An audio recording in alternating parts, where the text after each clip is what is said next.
Ah.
Hi, I'm Karen Hood. Welcome to Woodsmaster Home, Volume 1, Cave Cooking.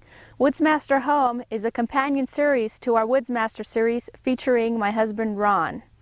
In this volume of Woodsmaster Home, we're going to be talking about cave cooking. We're going to talk about making marmot stew, going to show you how to make bread in a wilderness stone oven, going to clean and cook some trout, and lots of other Woodsmaster tips and techniques. If you have any of Ron's Woodsmaster videos, you'll know that food is not your first priority, but knowing how to prepare that food is a valuable skill. So come along with me on our first lesson in Woodsmaster Home Cave Cooking. You may notice that Ron and I use walking sticks quite a bit. There's a lot of reasons for that. I'm not going to go into all of them, but I do want to go into what makes a good walking stick. And these are two walking sticks that I'd like to show you. Both of them are made of hardwood. They're made of hickory. Oak is also good. Here I have two different types of tips. One of them is a rubber tip and another one is a steel tip. Now this rubber tip is primarily good for walking on rocks because it has more traction than the steel tip would. It also does less damage to trails and such. The steel tip I prefer. This is my walking stick right here, primarily because it allows me to use it as a shovel and to dig up roots if I need to eat some roots. So that's my walking stick basics. I hope I helped you.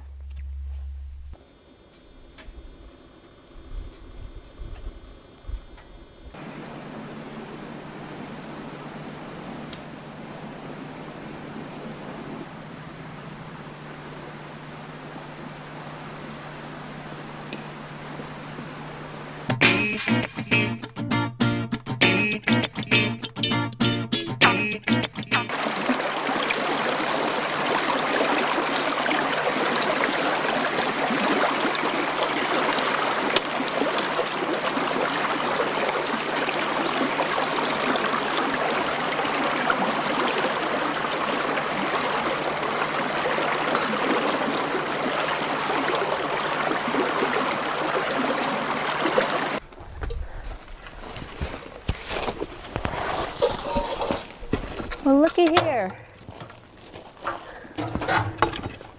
This may look like trash to you, but to someone out in the wilderness, this could be a gold mine. As I was coming across the water over there, I noticed what looked like a camp and a trail coming back in this area. In the olden days, campers used to just put their trash in one area and leave it. They wouldn't take it out. That's good for me. Let's see what we have in here. Got a bowl. I can use that. Look at this, a frying pan. This is great. Still good? Yeah. Looks like another bowl. Got to be careful in here too. There's a lot of glass. Looks like there's an old, looks like oil. I don't have any use for that. Some silverware. Look at this old coffee can. I'll find something to use for that. I'm going to camp these out. This is also going to clean the environment. Let me show you what I'm going to do with them.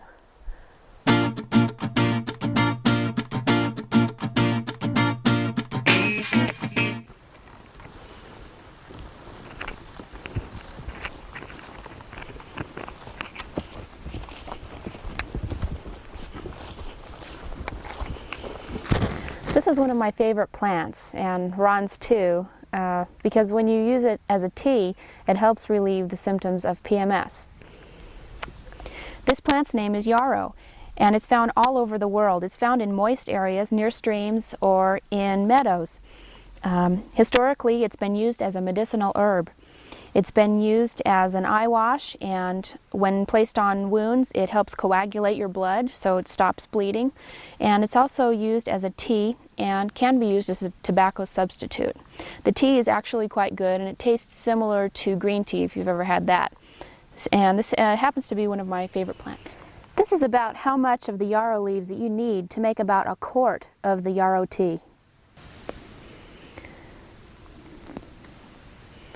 With all edible plants that you've positively identified, it's very important that when you try them for the first time, to try them in small quantities to make sure that your body doesn't have a bad reaction to them. Come on, let's go see what else we can find out here. A couple plants here I'd like to show you. The first one is this beautiful Mariposa lily. On top of being beautiful, it's also edible. Not the flower so much, but the tuber on the very bottom. It's very edible, and it tastes pretty good. Over here to my right is this lupin. You can see it's got a palmate leaf, and it's in the pea family, but it happens to be poisonous. Here's another type of lupin. This one happens to grow in moist soil, as opposed to the one I just showed you that grows in dry soil. Notice it still has the palmate leaf, and it's most likely poisonous, but isn't it pretty? Here's some larger pea pods off of that lupin I showed you. They might be poisonous. What does that make you think of? Dandelions and wishes? Makes me think of food. Let me show you what I mean. Down here we have a dandelion plant. You can see the fuzzy thing that you blow off up here. And down here are small edible leaves. These can be used for salads. These can also be used as a laxative if you eat enough of them. What you want to do is pick the very small ones. There's a larger one. If they're about this large, you know they're going to be a little bitter. So what you want to do is you want to keep picking the small ones. They're not as bitter, and they taste very good. This is a high Sierra gooseberry bush. Let me show you the berries. You can see from the top view you can't see any berries. But if I pull it up, you'll see all the berries inside. These berries, when they're ripe, turn a pinkish color. These aren't quite ripe yet, and they're kind of tart. The reason I'm holding this up with a stick is because it's got really small little thorns that stick into you, and they're hard to get out, so you don't want to touch them. I've already collected some of these berries down here in my pot here. I'm going to show you what I'm going to do with them a little later. This plant right here is sage. Well, it's not a true sage. True sage would be in the mint family. This particular sage is called sagebrush, and the whole plant looks like a brush. We use the leaves here, just the leaves alone, for seasonings for a lot of our cooking up here. It's very, very nice flavor, and it smells very good. You're going to hear me throughout this video calling it sage, but I want you to know that it's really sagebrush.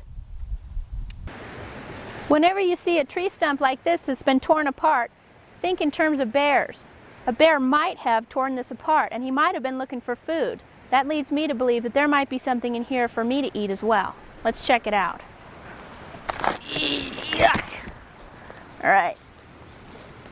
Let's see what we got down here. Oh, here's some tasty morsels. Look at these grubs. These are yummy. Let's get all these in here. Now, see these grubs right here? These are really good to eat raw.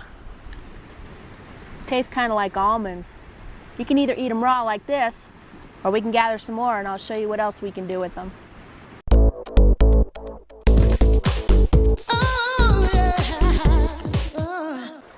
Ron caught these fish for me. One of the first things that my dad taught me when I was a little girl was how to clean a fish. Let me show you how he taught me. This is a small golden trout. This is the kind of trout you find up here in the golden trout wilderness area where we are. Isn't it beautiful? Let me show you how to clean it. You find the vent hole first. This is where you're going to start cutting. Make sure you have a sharp knife. Cut up right through the center of the fish, all the way up past the gills, until you can't cut anymore without a lot of pressure. Now what you're going to do is notice that there is the mouth. Here's the lower jaw. There's a little piece of cartilage right in here that we're going to get, that we're going to want to cut. Stick your knife in there and cut right through it. See that? That's going to be your handle. See, here's the mouth, it's still intact, and here's the little piece of cartilage I'm talking about. I want you to very carefully cut toward yourself, just a teensy bit, about 1 centimeter. What you're going to do now is hold your knife there, put pressure on it with your thumb, and you're going to pull. You're going to pull all the guts out all at the same time. This is real effective. It doesn't always work, but it did this time.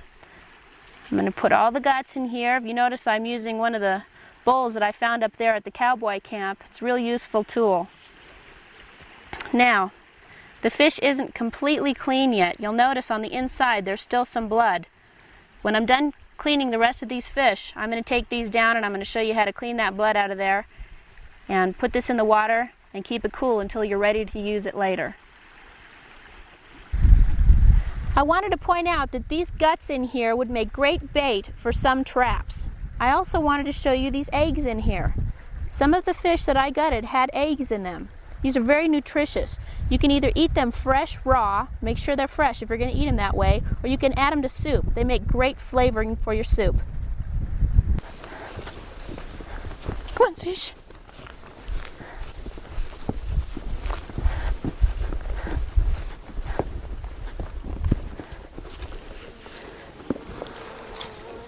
This is the blood in here that I want to clean out. First I'm going to get it wet. Then I'm going to take my fingernail and I'm just going to scrape it right off. See how it comes right off? Scrape it until it's all gone. Scrape it out. Now wash it off. Make sure you get all that off of there. Wash it off one more time. That's clean now. Now what I'm going to do, see, I have a great handle here now. What I'm going to do is put it with the rest of the fish that I cleaned right on here. See how it hooks right on there? Now I'm not going to cook these right away, so I want to keep them cool. How I'm going to do that is with some parachute cord. I've made a loop in my parachute cord. I'm going to put it down the stick, pull it tight. Then I'm going to go down to the bottom here and I'm going to make a reverse loop. And I'm going to put it up here. Then I'm going to bring this up here. Eek. And make another reverse loop.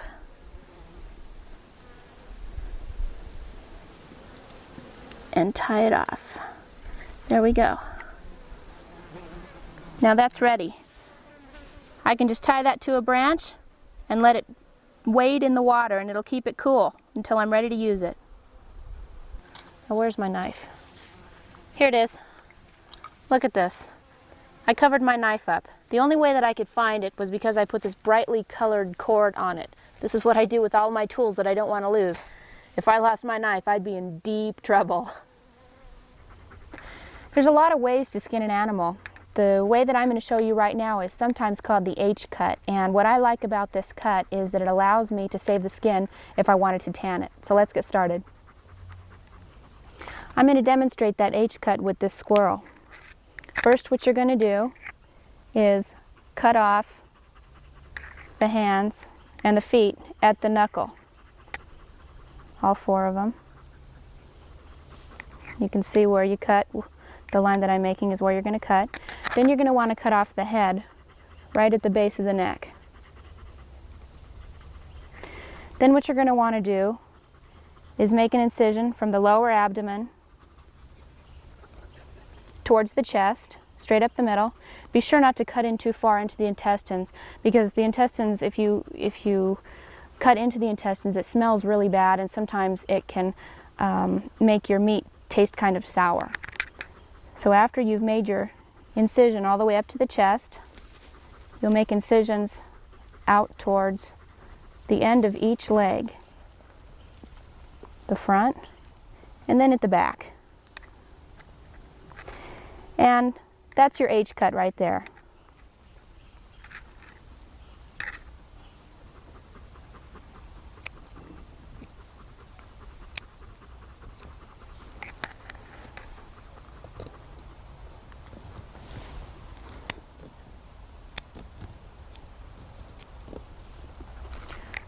When you make the first incision, sometimes it's kind of difficult, so you have to hold the skin tightly and pull up, and that makes a nice incision.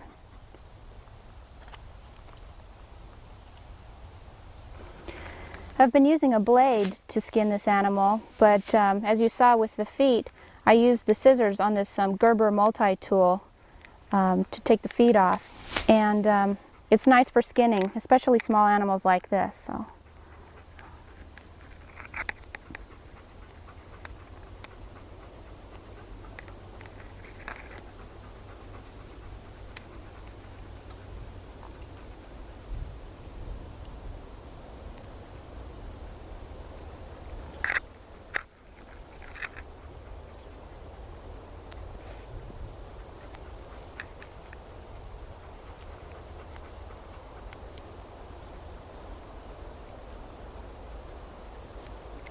These animals have very thin skin.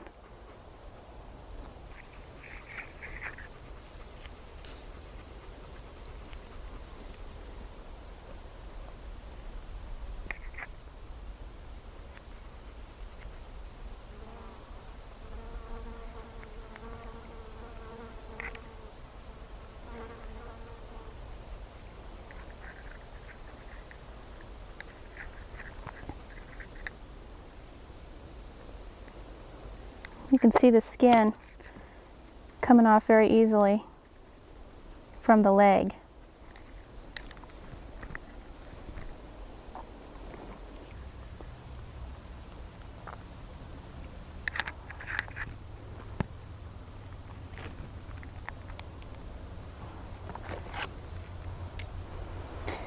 Now I've pulled the skin away from the body, and you can see the meat that we're going to be able to eat here. His tail's still attached though, and I want to keep that with the skin. So I'm just going to cut that off right there. And save that tail with the skin.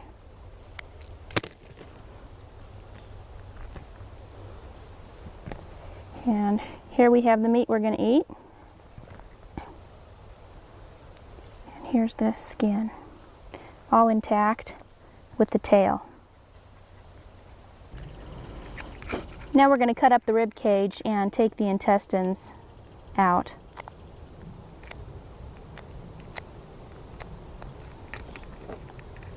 A lot of people ask whether the intestines are good to eat, and I generally say no, unless you know what you're doing.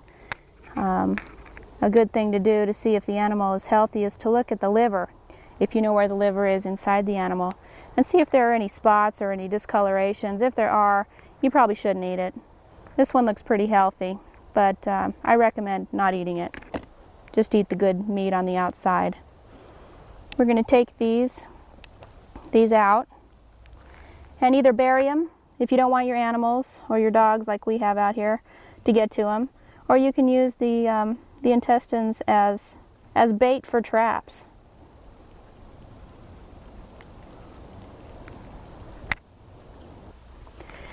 Well, there we have it. Now you've seen how easy it is to skin an animal. We have this beautiful skin here that we're going to save for a later volume where we're going to show you how to tan it. We have the meat here that's ready to eat. We're going to eat it pretty soon. You want to eat this pretty soon. You don't want to let this sit for a long time. You want to eat it fresh.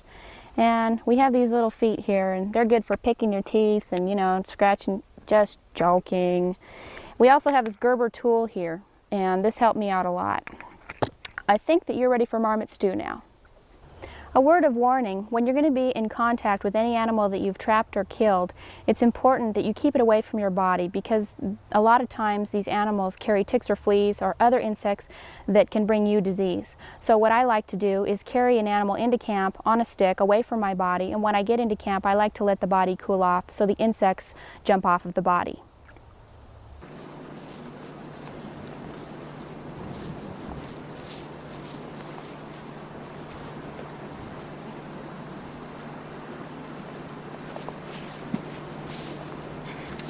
Looks like we're going to have a good stew tonight. Marmot stew is yummy.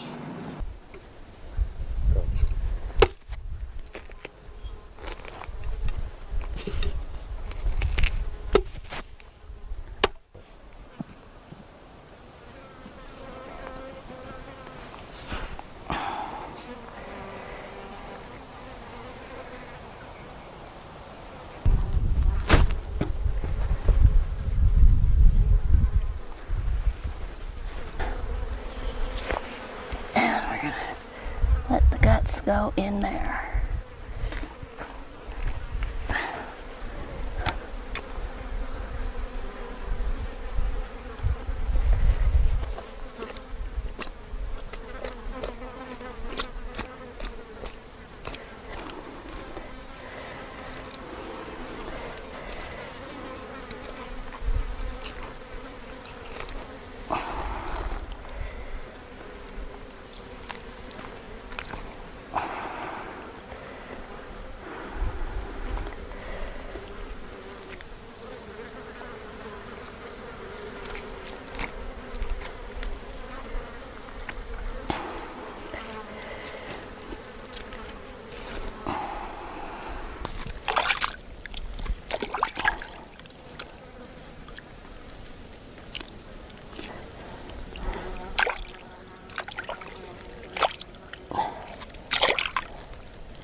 Oops.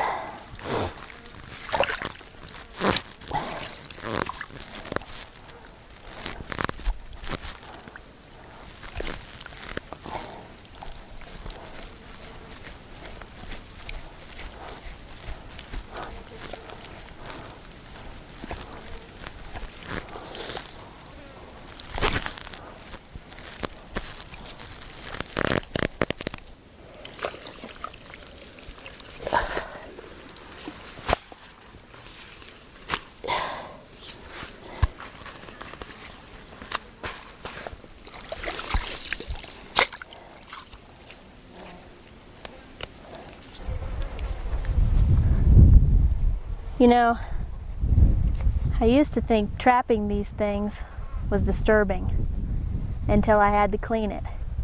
And that was even more disturbing. And now I get to eat it, and that's not disturbing at all. I can't wait.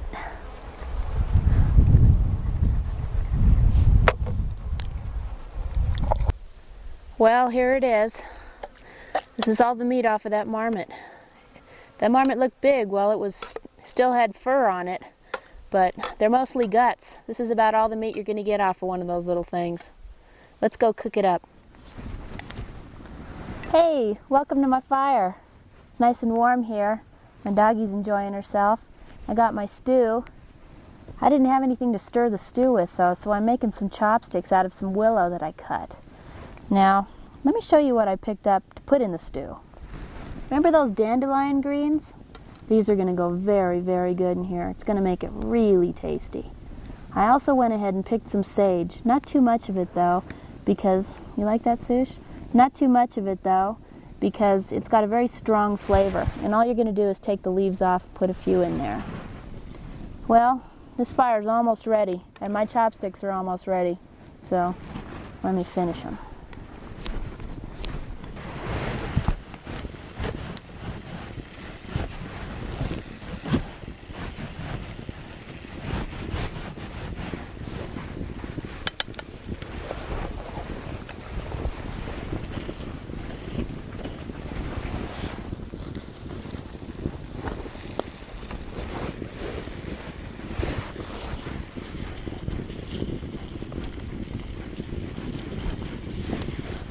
That smells good.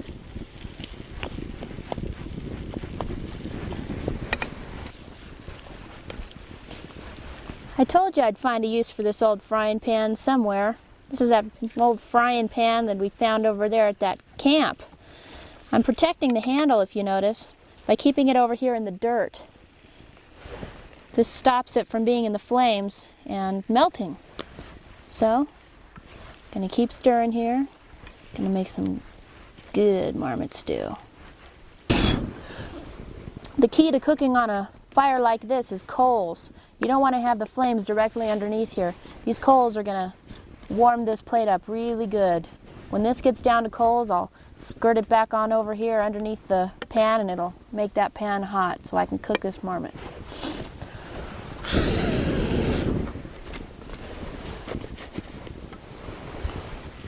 Anytime you have wild game, it's best to cut it up into small pieces and boil it.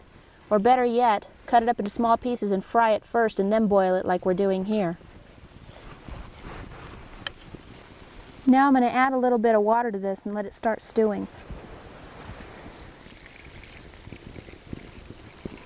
That's good. That smells so good.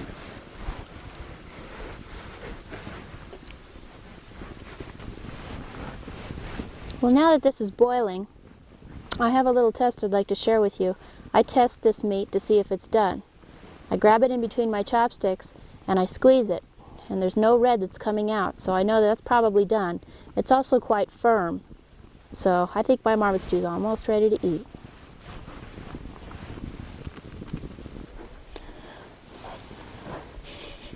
Smells good. That's really good. I'm gonna have to try some grains here. Oh man, oh that's good. This is the final test. I'm gonna munch this down, and if there's any left over, I'll share it with my good friend here. Making bread is one of the most important wilderness living skills. Especially up here at 10,000 feet, there's a few tricks that I want to show you. One of those tricks is sitting here right next to me, right here. What I've made here is a dough rising tent. This is going to keep our dough while it's rising at a constant temperature. There's a lot of environmental things out here that can affect the rising of the yeast, such as wind and insects. This is going to keep that yeast in there protected. Let me show you how I made this. I made this with a regular bag, a regular garbage bag, large, and as you can see there's a rib in here. It's just one piece of willow, just like this, bent.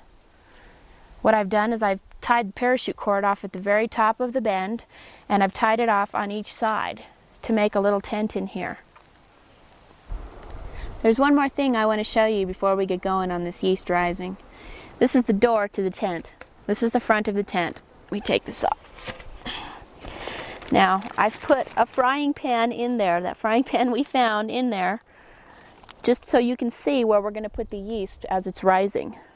It's going to go right back in there. You can see the cord that's holding the tent up, and this is all you do to seal it. This will keep that dough nice and tight. I want to go over with you the purpose of the dough rising tent. The purpose of the tent is to capture that air and keep the temperature and the humidity at a constant level. We want that temperature and the humidity in there to be warm enough to grow the yeast.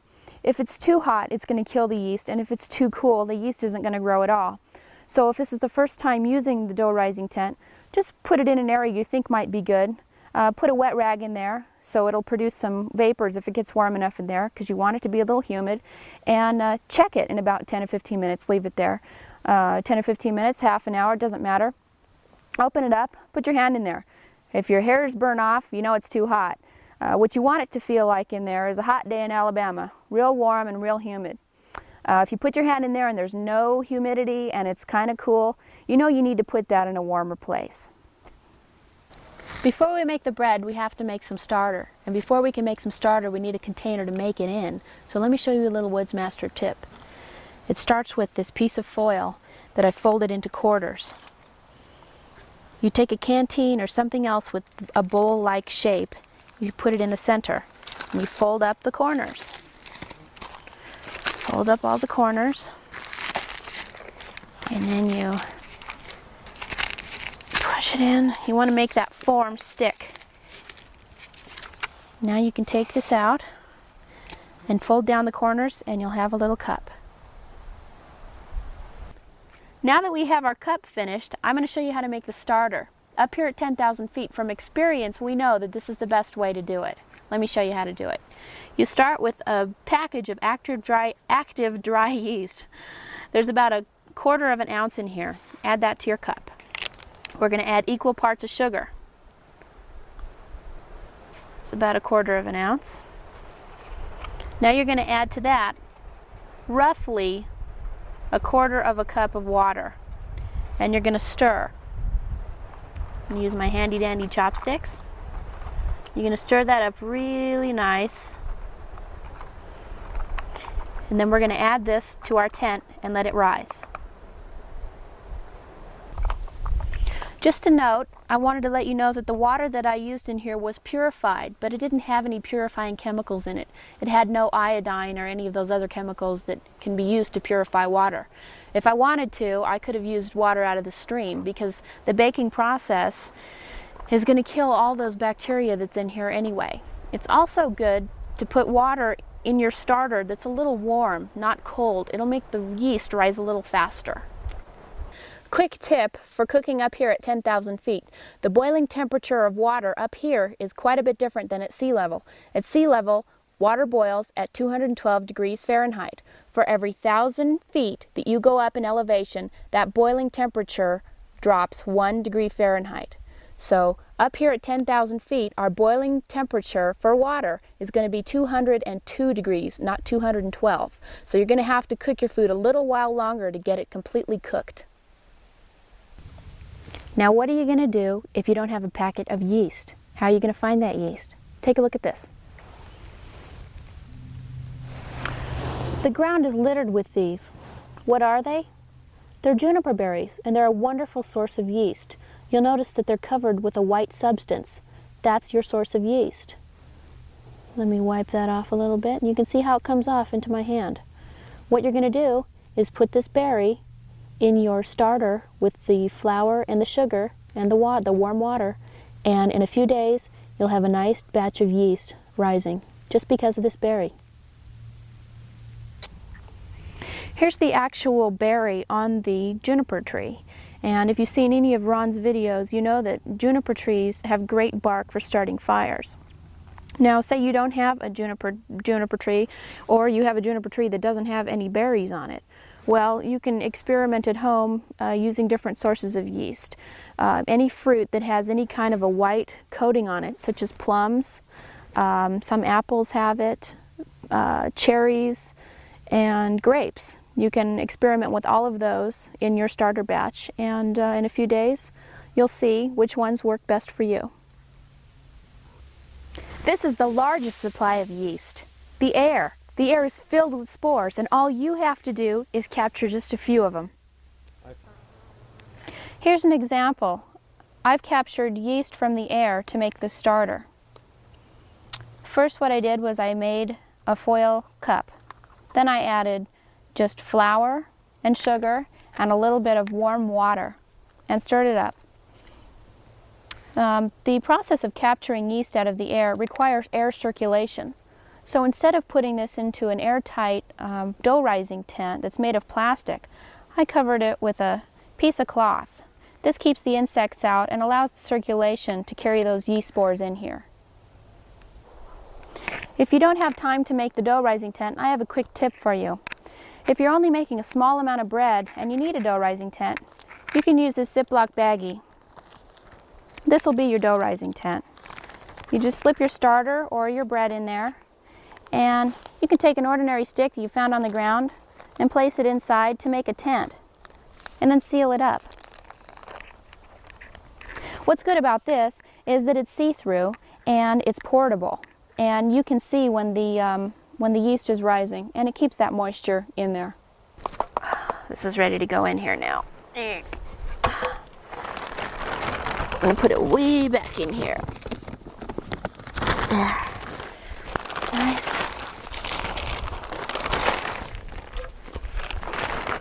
I'll come back and check this in about an hour and a half. We're going to need warm water, and the easiest way to do that is to heat it up with the sun. So I'm going to put it inside this dark coffee can. This will make the water absorb more heat from the sun. I could have also wrapped it in black plastic. Either way, the water's going to get warm.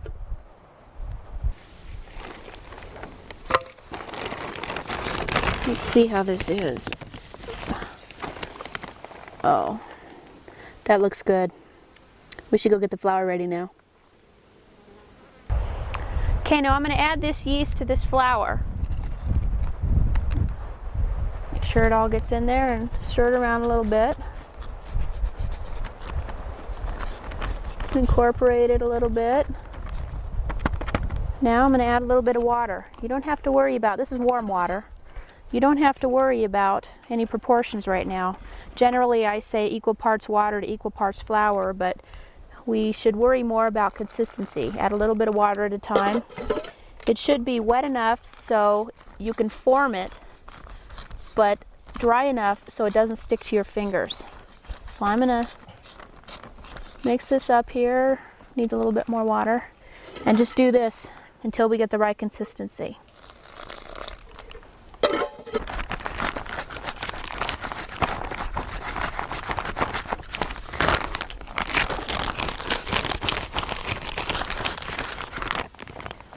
You can see that the dough is the right consistency now. It's pulling away from the sides of the bag. I think it's time to divvy this dough up in between these 3 cups that I made. Let me open this up. Easier if I just push it out like this. Pull it away from the sides. Here's one. See how it's not sticking to my hands? I can just pull it apart. This is perfect consistency. 2. These are going to be delicious. Oh, another one out. Draw that off of there. Now, 3. Now, all I'm going to do is put these in the rising tent and let them rise. Push them down. Now they're ready.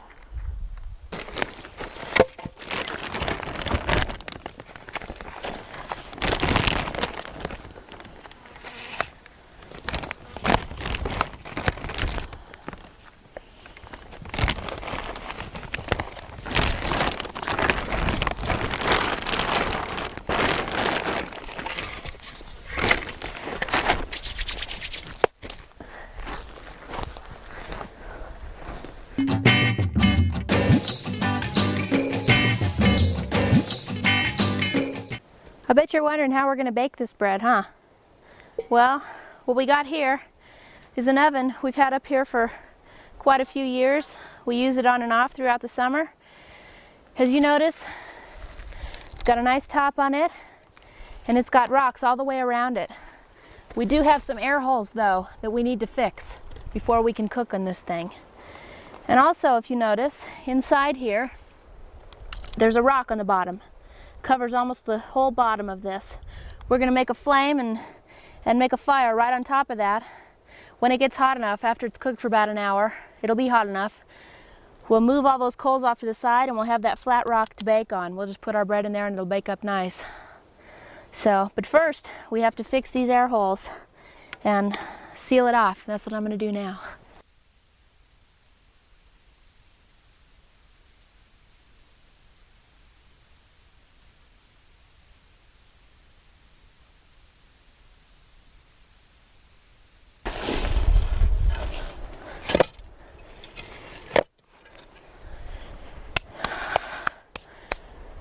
Looks like it's about done. Let's start a fire. Remember those gooseberries we picked? Well, I'm going to boil them up here. I've added a little bit of water and I've cleaned them as much as I can. There's a few leaves still in there, but they're edible too. So I crushed them up a little bit with this piece of willow, even though they pop on their own when they boil. But I'm going to boil them up, and I added a little bit of sugar to them to make them sweeter because they are not completely ripe yet. And I'll show you what we're going to do with these in a few minutes. Let's boil these up. Whew, that fire's hot. Oh, howdy.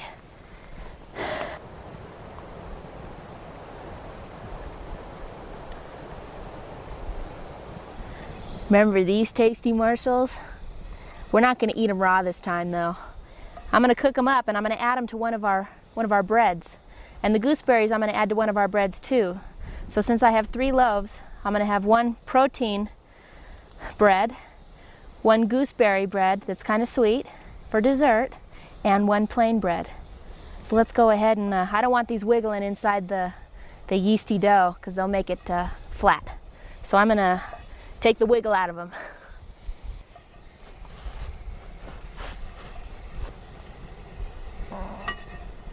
Yeah, they're wiggling real good now. I just got to do this until they're done. If you notice, I have a glove on too. Those gets real hot in here. It's real important to have a glove, at least handy. They're slowing down now. Yep. Let's let them sit in there for a minute. Toast them a little bit. You can see how the fat's sizzling out of these. They're sizzling in their own fat. They have high fat content, which is good for us. These look like they're just about done. They're pretty sizzled. Now, I could add these whole to the bread after I let them cool. I definitely have to let them cool.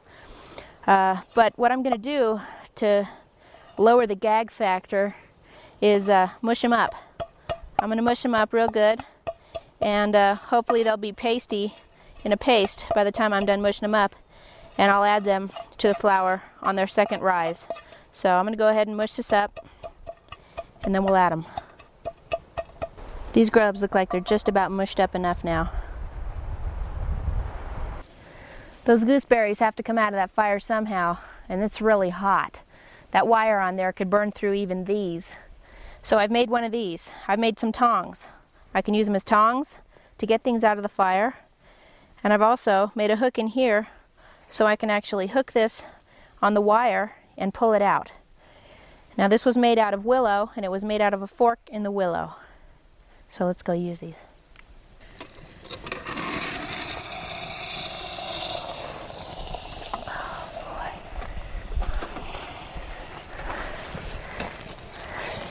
Just going to cool these off in the stream before we go and check the bread. Let's see how this bread's doing. Oh, beautiful. I'm going to take 2 of these out. Look at that. Oh yes, I want this one. Oh. Isn't that beautiful? This really does work. Take 2 of these out, and I'm going to add some gooseberries to one of them. You can see that these gooseberries are very syrupy. So I'm going to let the syrup drain off of them into here while I open it up. Take my fingers and just open that on up. You can see that's really risen a lot. I'm going to add my gooseberries to it. They've cooled off now. Add a little bit more. Yeah, a little bit more in here. I'm going to try to mush them around in there a little bit. It's okay. We want this to rise again, so we're going to mush this in there. Incorporate them in. Okay. That one's good for now.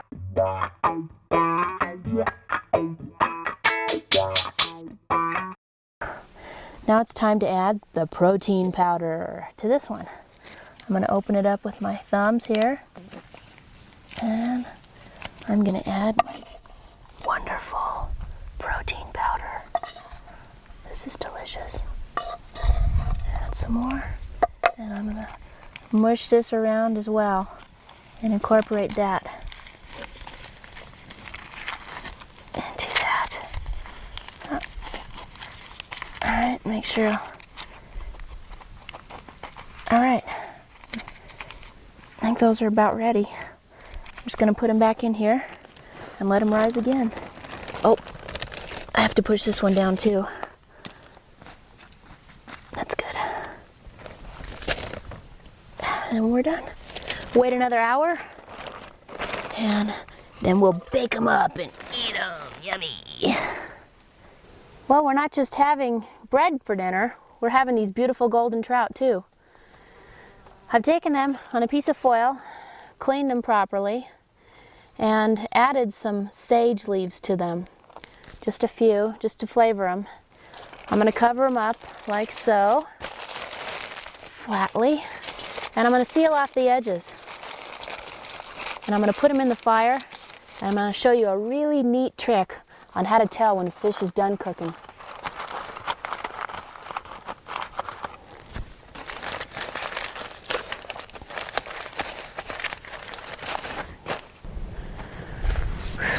Let's move some of these back. That's hot. That rock's nice and hot down there.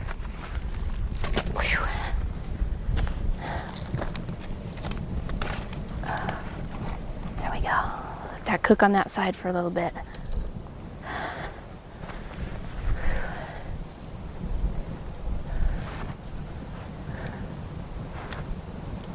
I think it's time to turn these over. Oh. Boy, those are going to be done pretty soon.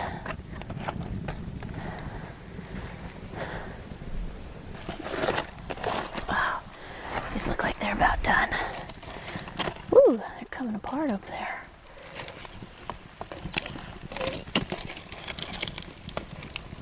Oh, here we go. Let's see what we have here. Let's open this up here. Whew. Oh, those are beautiful. Yes. Now the trick to telling if these are done is this white eyeball right here. That's like, you know that thing that pops up when your turkey's ready? That's what that is. That's the indicator that these are done. Oh man, these look at that. That meat just comes right off of there. I gotta have some of this. Oh man. Oh, they're so sweet. So good. Well, this is going to tide me over until that bread's done, because it's not done rising yet. For the last 15 minutes of this burn, before you're going to put your bread in, make sure you've got a real high fire and this door is on it. We want it to be completely enclosed so all rocks and all surfaces get as warm as they possibly can.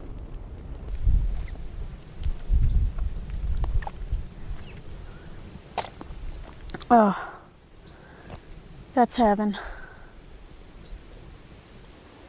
The oven's about ready. It's been getting hot for about an hour and a half now, and I think these are just about ready. Let's check them out, see if they are ready.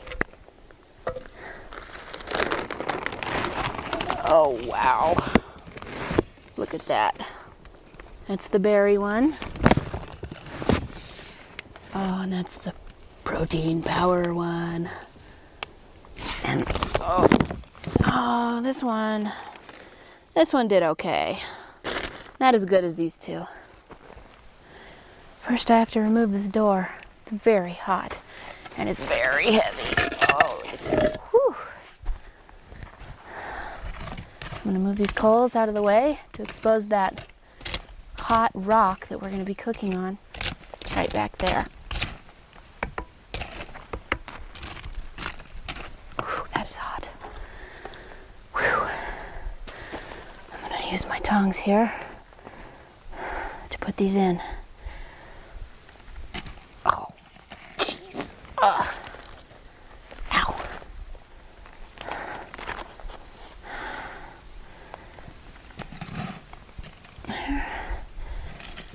That one back, ouch.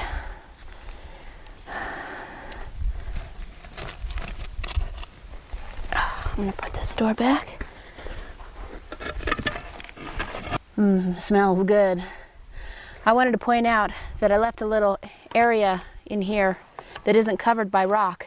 That's okay at this point in our stone oven because these rocks are so hot, Even if I had this door off, it would probably still cook it, but I wanted to put this there to make sure that it gets evenly hot around all the biscuits.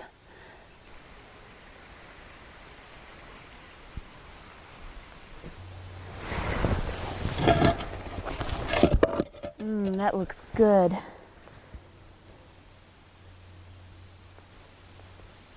This plain loaf doesn't look like it quite got done, so I'm going to move it out of the way. These ones in back look great though. There's the berry loaf. Take it out and, whoops. Take it out and put it up here and let it cool. And, whoa. Here's the protein loaf. Oh, it doesn't matter how you get them out as long as you get them out, you know what I mean? Let's get this baby out of here. Oh, come on. Here we go. Eek. Almost. There we go, that's good enough. I'll put this one back in there. And I'm going to leave this door open because I know it's plenty hot in there. That one should cook up real fast.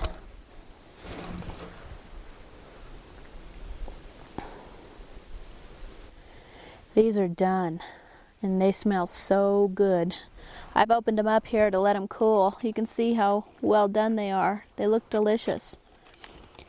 One thing that I did before I start eating here is I saved some of these berries that I made into a syrup with the sugar and the water because I wanted to smear it on top of my berry muffin. I'm going to eat it now. Oh man, that looks delicious.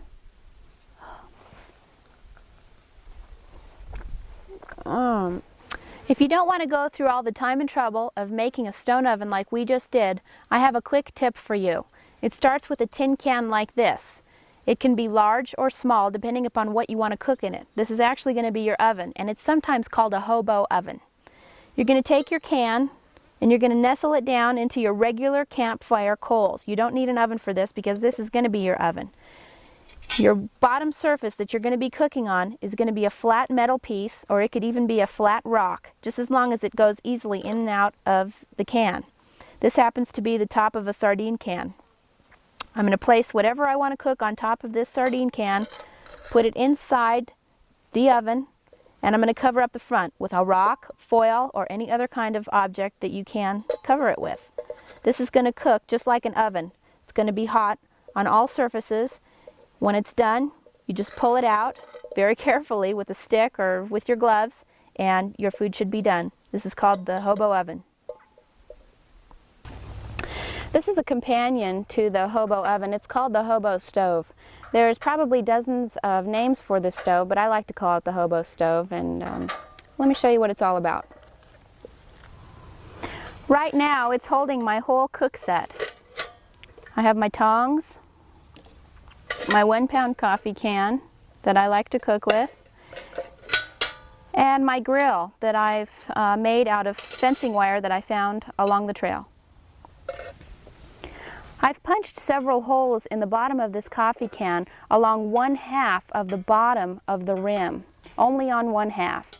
You can use a church key to make these holes, or you can use your pocket knife or whatever else you find that would puncture a hole through this heavy of a cut. The back side you leave completely intact. And on the top here, I made a bail out of some wire that I found along the trail. The purpose of these holes is to act as a funnel for the air to go through to the fire. For this reason, you always have to keep this stove, this side of the stove with the holes in it, facing into the wind. Now I've made this bail my indicator, so if I'm standing up above it, I can tell which side of this can has the holes in it, so I can move it around to face into the wind. So let's put this together. The wind is blowing this way towards the can. We're going to adjust this. I'm going to use my grill and my coffee can, and I'm going to boil some water. You can see that the wind is going this direction towards the can, and it's going in through these holes, funneling through the holes and out through the back of the can. You can see that the flames are on this side of the can. This is the side you're going to be cooking on. One of the advantages of this stove is that it's portable and you can put it on top of a rock at the level that you want it to be, as opposed to using a pit fire and having to bend over the fire the whole time you cook. There are other advantages to using this type of a stove as well. They're good in snow, they're good in windy weather, they're fuel efficient. You don't really need much fuel to start one of these things. They're easy to put out, and they're very inexpensive. They're lightweight, portable, and they're very easy to use.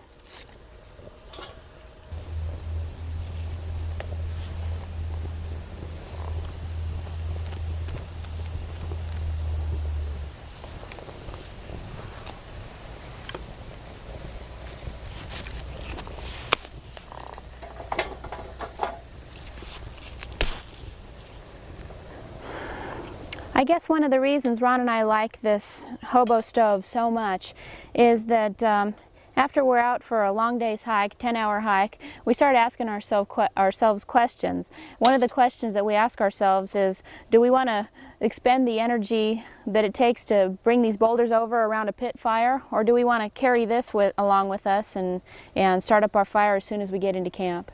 And this one won out.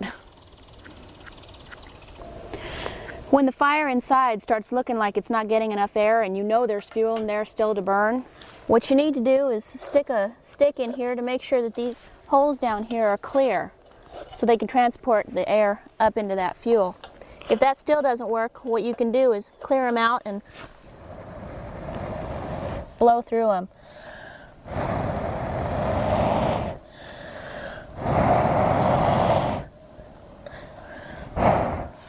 There, it started up again.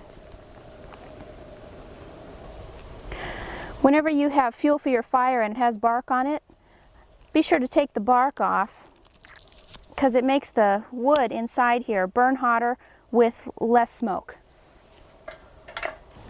I've added a bunch of pine needles to my boiling water here, and I'm going to make pine needle tea.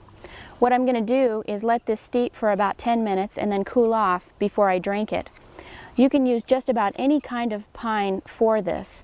You just have to let your taste be the guide. Pine needle tea is very high in vitamin C, and it tastes very good. When you're ready to put this fire out, you just take the grill off with a stick and take some dirt and put it right inside. This smothers it and puts it out completely. Thank you for joining me in my first volume of Woodsmaster Home. I hope these cooking techniques work as well for you as they do for me. I also hope that you can enjoy using some of these Woodsmaster tips that I've passed along to you. Until next volume, take care, and I'll see you on the trail.